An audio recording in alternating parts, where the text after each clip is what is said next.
welcome to Easy Learning. Exercise number 90.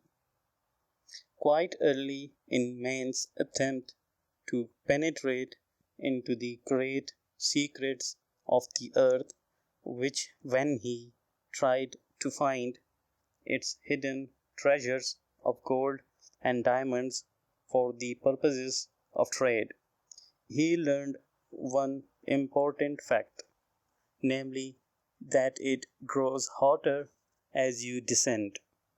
This is evident also from the hot springs found in different parts of the world, and still more evident from the volcanoes which, when violently active, pour out molten rock until it covers the country around to a thickness of many feet. A great authority on the subject has asserted that there are slight earth tremors every quarter of an hour. The hand of man seems weak indeed when we think of the wondrous power of these mighty forces. Full stop.